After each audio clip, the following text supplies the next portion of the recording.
ఈ ఫామ్ మొత్తంలో కూడా ఒక సైడ్ ఇట్లా మనం వెజిటబుల్ ఫార్మింగ్ చేస్తున్నారు, అది కూడా టోటల్ ఆర్గానిక్ మెథడ్లో చేస్తున్నారు.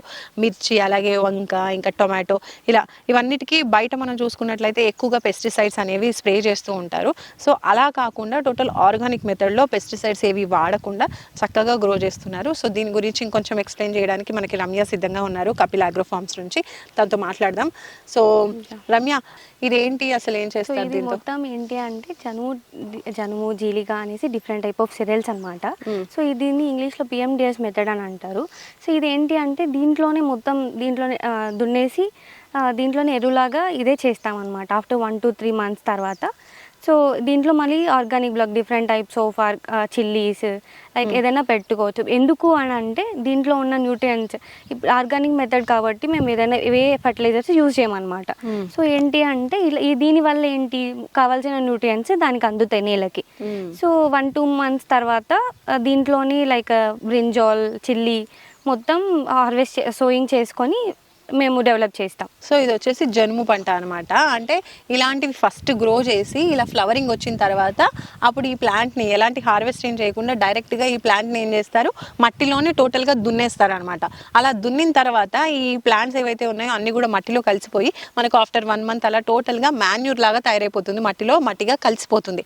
అలా కలిసిపోయిన తర్వాత మనకి ఆర్గానిక్ మ్యాటర్ అనేది మట్టిలో చాలా బాగా ఎక్కువగా ఇంక్రీజ్ అవ్వడం వల్ల పైనుంచి ఇంకా ఎక్కువగా పోషకాలు ఏమి ఇవ్వాల్సిన అవసరం లేకుండా ఇవి అన్నీ కూడా మాన్యూర్ లాగా కన్వర్ట్ అయిన తర్వాత ఒక 1 month 2 months అట్లా గ్యాప్, ఓవరాల్గా ఒక 2 months దీన్ని మట్టిలో కలిపిన తర్వాత ఒక 2 months గ్యాప్ ఇచ్చేసి కావాల్సినటువంటి పంట ఏదైనా, అది మిర్చి, టొమాటో ఏదైనా సరే వెజిటబుల్స్ని గ్రో చేసుకుంటే కనుక చాలా బాగా మంచి ఈల్డ్ అనేది వస్తుంది. పెస్ట్లు అనేవి కూడా చాలా తక్కువగా ఎఫెక్ట్ అవుతాయి అలాంటి ప్లాంట్స్కి అని చెప్తున్నారు. ఎందుకంటే వీటిలో ఉన్నటువంటి పోషకాలన్నీ కూడా సాయిల్లోకి వెళ్తాయి. సాయిల్ నుంచి ఆ గ్రో అయ్యేటువంటి ప్లాంట్ ఏదైతే ఉంటుందో అది చాలా హెల్దీగా వస్తుంది అనమాట. కాబట్టి ఆర్గానిక్ మెథడ్లో ఇలాంటివి మెయిన్గా ఫాలో అవుతూ ఉంటారని చెప్తున్నారు రమ్య. అండ్ ఇప్పుడు నెక్స్ట్ ఏంటంటే మనకు అక్కడ ప్లాంట్స్ రెడీగా ఉన్నాయి, హార్వెస్ట్కి కూడా సిద్ధంగా ఉన్నాయి మిర్చి ప్లాంట్స్. అక్కడికి వెళ్దాము, అలా ఎలా పెంచుతున్నారు ఏంటి అనేది నెక్స్ట్ వెళ్దాం అనమాట. ఇది ఫస్ట్ స్టెప్. ఇది అయిపోయిన తర్వాత నెక్స్ట్ స్టెప్ అది ఇంకా కావాల్సిన పంటని గ్రో చేసుకోవడం.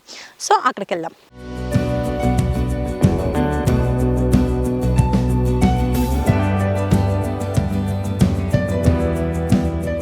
సో అక్కడ మనం చూసాం కదా ఫస్ట్ స్టెప్, అండ్ తర్వాత ఇప్పుడు వచ్చేసి సెకండ్ స్టెప్ అనమాట. అంటే మనకు కావాల్సినటువంటి పంటలు అనేవి పండిస్తున్నారు.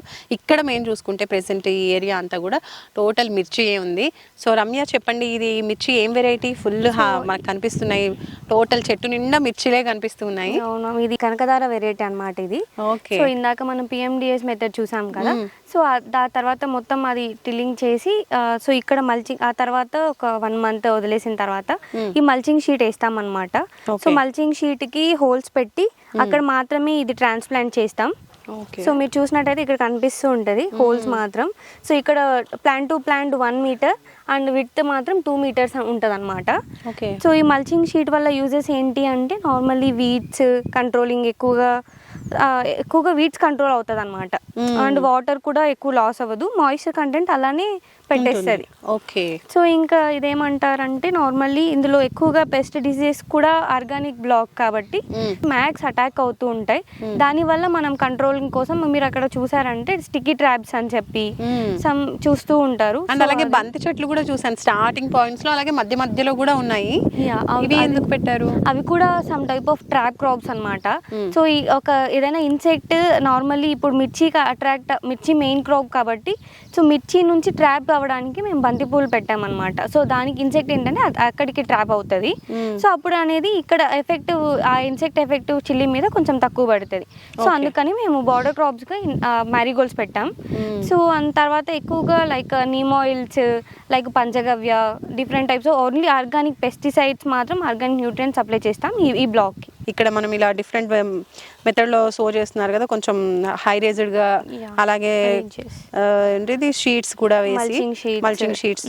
సో ఇలాంటి ప్రాసెస్ ఫాలో అయినప్పుడు మనకి ఈల్డ్స్ ఎలా ఉంటాయి? సో ఇలాంటి ప్రాసెస్ నార్మల్లీ మెయిన్గా ఈల్డ్ మొత్తం అనేది ఆ PMDS మెథడ్ ద్వారానే ఎక్కువగా ఇంక్రీజ్ అవుతుంది. ఎందుకంటే నాకు తెలిసి అందులోనే మ్యాక్స్ సాయిల్ న్యూట్రియంట్స్ అన్నీ అందులోనే ఉంటుంది. సో ఆ తర్వాత మనం ఇంకొన్ని ప్రికాషన్స్ ఏంటి అంటే like weed separations, so moisture content, like ఇంకా మిగతా అవన్నీ మెయింటైన్ చేస్తున్నాం. And some type of like panchagavya, jeevamrutham ఇవన్నీ స్ప్రే చేయడం వల్ల సో ఈల్డ్ కూడా పెరుగుతుంది అనమాట. సో అండ్ వెరైటీ కూడా ఈ ల్యాండ్కి ఈ సాయిల్స్కి ఎక్కువ సూటబుల్ కాబట్టి సో వీళ్ళు కూడా మనం మంచిగా ఎక్స్పెక్ట్ చేయవచ్చు. రెడ్ సాయిల్, పంచగవ్య ఇవన్నీ కూడా వీక్లీ స్ప్రే చేస్తారా, ఎలా స్ప్రే చేస్తారు? So weekly once, weekly twice అలా స్ప్రే చేస్తూ ఉంటాం. వాటర్ కూడా డైలీ ఇస్తుంటాం. మెయిన్లీ డ్రిప్ ఇరిగేషన్ ద్వారానే దీనికి వాటర్ సప్లై చేస్తూ ఉంటాం. ఈ కనకదార వెరైటీ ఆఫ్ మిర్చి ఈల్డ్ అనేది 10 to 12 క్వింటాల్స్ పర్ ఏకర్ వస్తుంది అనమాట. సో ఎక్కువగా నార్మల్లీ బయట ఫార్మర్స్ ఏంటి అంటే ఇంత ఈల్డ్ ఏం తీయకపోవచ్చు, లైక్ అది కూడా ఆర్గానిక్ మెథడ్లో. సో మనం ఏంటి అంటే డిఫరెంట్ టైప్స్ ఆఫ్ ప్రికాషన్స్ తీసుకొని మెజర్మెంట్స్ తీసుకొని అన్నీ చేయడం వల్ల 10 to 12 క్వింటాల్స్ ఎక్స్పెక్ట్ చేయవచ్చు ఈ ఏకర్లో. మనం అక్కడ చూసింది జీలుగు ప్లాంట్ అనమాట.